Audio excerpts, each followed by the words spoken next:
যদি আপনারা এই কাজটি করেন ইনশাআল্লাহ এর দ্বারা আপনি লাভবান হতে পারবেন।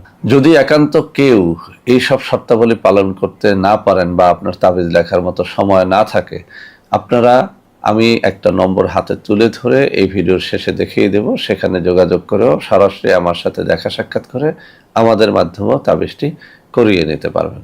তো বন্ধুরা, আমার তাবিজটি দেখানোর আগে একটু পড়ে শোনাচ্ছি। শত্রুর সহিত বন্ধুত্ব হইবার তদবির, এই কিতাবের ৭০ নম্বর পৃষ্ঠার মধ্যে বলা হয়েছে শত্রুর সহিত বন্ধুত্ব হইবার তদবির। দুইজন লোকের মধ্যে শত্রুতা সৃষ্টি হইলে উহা মিটাইবার জন্য নিম্নের নকশাটি শনিবার অথবা মঙ্গলবার দিন লিখিয়া পুরাতন কবরের মধ্যে গাড়িয়া রাখিবে। আমি এতক্ষণ তাবিজ লেখার যে কমন শর্তগুলো বললাম, সেই শর্তগুলো আপনাকে অবশ্যই ফলো করতে হবে অন্যান্য তাবিজের ক্ষেত্রে, কিন্তু এই তাবিজের ক্ষেত্রে এই তাবিজটি লিখতে বলা হয়েছে শনিবার অথবা মঙ্গলবার দিনে। তো দিনের বেলা আপনি পবিত্র হয়ে এই তাবিজটি লিখবেন। আচ্ছা, এটা লেখার পরে পুরাতন কবরের মধ্যে গাড়িয়া রাখিবে, ইনশাআল্লাহ উহাদের মধ্যে মহব্বত পয়দা হইবে। তাহলে কি কাজ করতে হবে?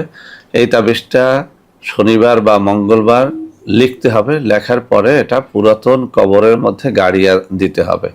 পুরাতন কবর অবশ্যই আপনাকে খুঁজে নিতে হবে, শহরে গোরস্থানে যেতে হবে, গ্রামে বাঁশঝাড়ের নিচে বহু জায়গায় বহু পুরাতন কবর থাকে, সেখানে কবরের মাঝখানে কোনো একটা লাঠি দ্বারা ছিদ্র করে সেই কবরের মধ্যে এই তাবিজটাকে গেড়ে ফেলতে হবে। নকশাটি এই। তো বন্ধুরা আমার, আবারও কথাটা বুঝিয়ে দিচ্ছি। আপনি শনিবার বা মঙ্গলবার দিনের বেলাতে তাবিজটা লিখবেন পাক পবিত্র হয়ে। এরপর এটাকে নিয়ে যেতে হবে পুরাতন কবরের কাছে। পুরাতন কবরের মধ্যে ওই শনিবারে বা মঙ্গলবারে তাবিজটাকে ঢুকিয়ে দিতে হবে।